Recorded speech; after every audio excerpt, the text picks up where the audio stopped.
Bayağı ciddi kış gelmiş. Merhabalar, ben Ay Sultan. Kanalıma hoş geldiniz. Türkmenistanlıyım ve Türkiye'de yaşıyorum. Genelde YouTube kanalımda dil ve kültürle ilgili şimdilik videolar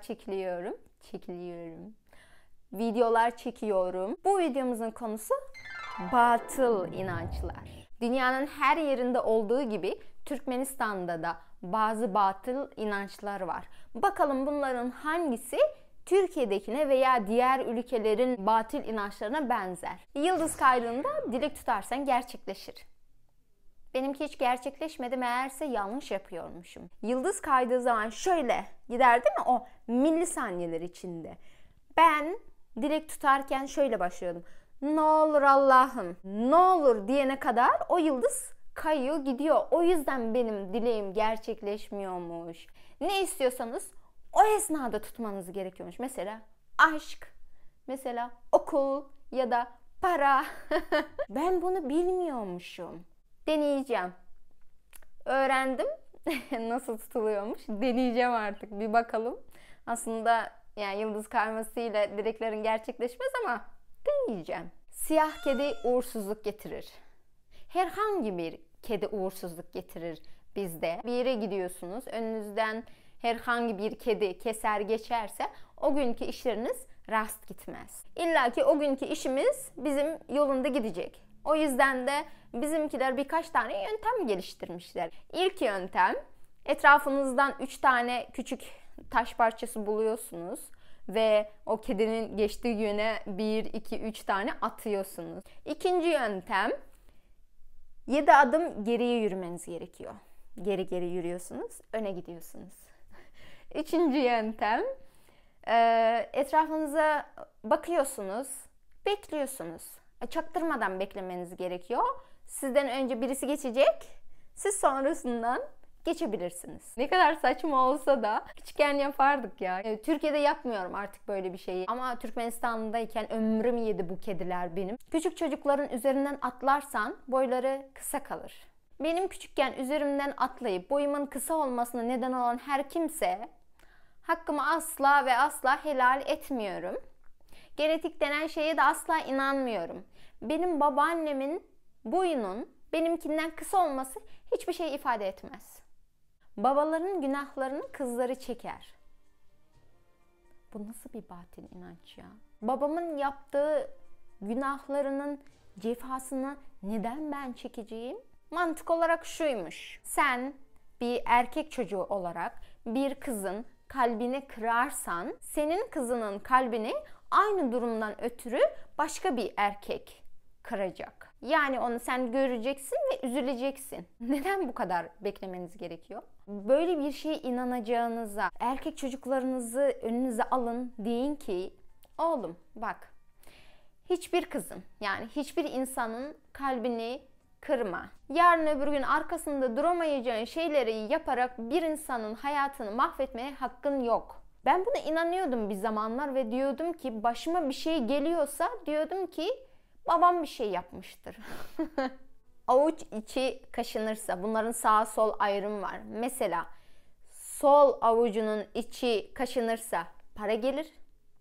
Sağ avucunun içi kaşınırsa para gider. Ayağın kaşınırsa yola gidiyorsun. Kulağın çınlarsa sağ sol, bunun da ayrımı var. Sol kulağın çınlarsa birisi senin hakkında kötü dedikodu yapıyor anlamına geliyor. Sağ kulağın çınlarsa sevdiğin insanların, dostun veya sevgilin senin hakkında düşünüyor veya senin hakkında güzel şeyler konuşuyor anlamına geliyor. Bunlar oluyorsa herhangi bir sağlıksal problemimiz yok değil mi? Hani bedenimiz bize git banyo yap demiyor. Para geleceğini söylüyor. Sanırım. Gece tırnak alınmaz. El ile ayağın tırnakları aynı günde alınmaz. Gece tırnak neden alınıyor bunu bilmem. Fakat el ile ayağın tırnaklarını aynı günde alırsanız düğününüzle yasınız aynı günde olur derler. O yüzden ben almam mesela. Gece ıslık çalınmaz. Üçlüleri çağırmış olursun. Esnemek derken esnedim. Esnediğinde ağzını kapatman gerekiyor. Yoksa ağzına şeytan işer. Şeytanın işeyeceğine çok da inanmam. bence uygunsuz. Pek görünüm açısından hoş değil. O yüzden de esnerken ağzımı sürekli kapatırım. Kötü rüya suya anlatılır. Kötü bir rüya görüyorsunuz, kalkar kalkmaz birine anlatırsanız o rüya gerçekleşir. O yüzden gidip suya anlatmanız gerekiyor. Bir şey kırılırsa, burada iyilik de var, kötülük de var. Mesela bu seramik ya, seramik bir şey kırılırsa kötülük gider derler. Cam olan bir şey kırılırsa kötü bir şey olacağını delalet eder. Ayna kırılırsa da kötü haber anlamına geliyor. Kırık ayna evlerde tutulmaz, atılır. Acı olan şeyler birine direkt verilmez. Mesela soğan, sarımsak, kırmızı biber gibi şeyler yere koyulur. Eğer o şeyi birine direkt verirsen onunla kavga edeceğin anlamına gelir. Ateşle çok oynarsan gece altına işersin. Ateşin üzerinden atlarsan günahların azalır. Bizim oralarda kurban bayramları oluyor. Kurban bayramlarında sürekli kocaman ateşler yakılır ve üzerinden atlanır. Böylece günahlarımızın azaldığına inanırız. Makasla çok oynarsan, şu şekilde.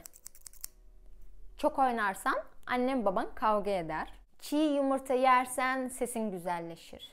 Denemişliğim var. Şarkı söylemeyi çok isterdim ve sesim güzel olsun diye çiğ yumurta yemişliğim var. Tabii ki de sonuç başarısız. Allah'ın vermediği o sese çiğ yumurtayla edinmeye çalışmak ne kadar da doğru bir şey. Birilerini çok kınayan, birilerinin arkasından çok dedikodu yapan insanın kızı çok olur derler. Ben buna inanırım. Yaşattırdığını yaşamadan ölmezsin. Buna gerçekten ve gerçekten inanırım. Başıma bir şey geldiği zaman hep sorgularım. Acaba birine bir şey mi yaptım bilmeden diye. Cevabını bulamazsam derim ki böyle bir oh çekerim. Bana yaşattığını yaşamadan ölmez. İlahi adalete inanırım. Yaşattırdığını yaşamadan ölmezsin. O yüzden yaptıklarınıza dikkat edin. Bizde kahkül kesilmez. Kesenler var ama yaygın değil. Nedeni alnını kesen bahtını keser derler. Kuş yuvasını bozarsan yuvan bozulur. Bizim bahçede sürekli kırlangıçlar ev yapardı. Babam o evleri bozmamıza asla izin vermezdi. Bazı batıl inançlar bence çok güzel. Yararı var ama bazılarının hiçbir şekilde yararı yok. Zararı var bence. Yaşayan insanın çamaşırı ters tarafına asılır.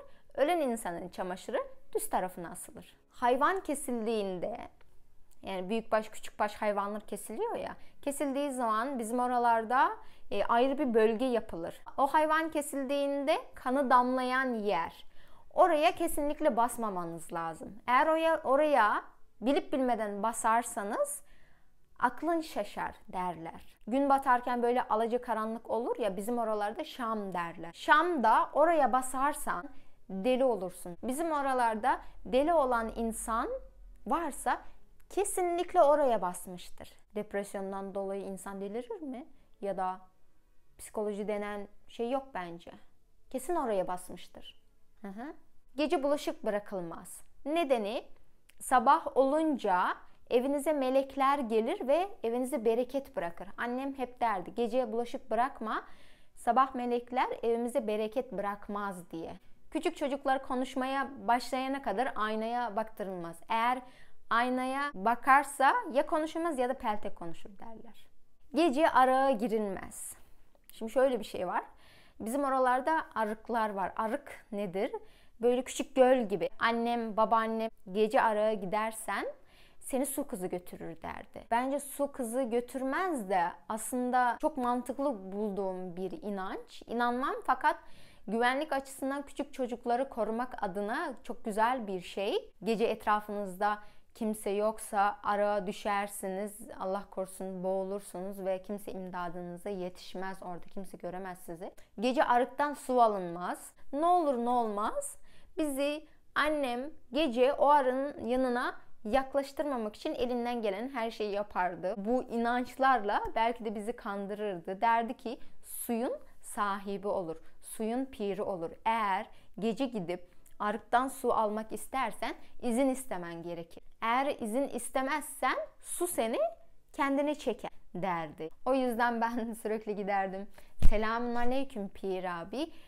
bir kova su alabilir miyim derdim, alırdım, arkama bakmadım diye eve geçerdim. Boş bir eve girdiğiniz zaman selam vererek girmeniz gerekiyor ve sağ ayakla girmeniz gerekiyor. Eve girerken sağ ayakla, tuvalete girerken sol ayakla girmeniz gerekir. Son söyleyeceğim batıl inanç, kendi bokunu yiyen çocuk zengin olur. Bence bu çocuklarına doğru düzgün bakamayan ebeveynler tarafından uydurulan bir şey. Hiç inanmıyorum. Çünkü hala fakirim. Kapat ya. Videomu izlediğiniz için teşekkür ederim. Bir daha böyle bir konuda video çekmeyeceğimi size söz veriyorum. Kültür deyince batıl inançları es geçmeyeyim dedim. Bir sonraki videolarda görüşmek üzere. Güle güle.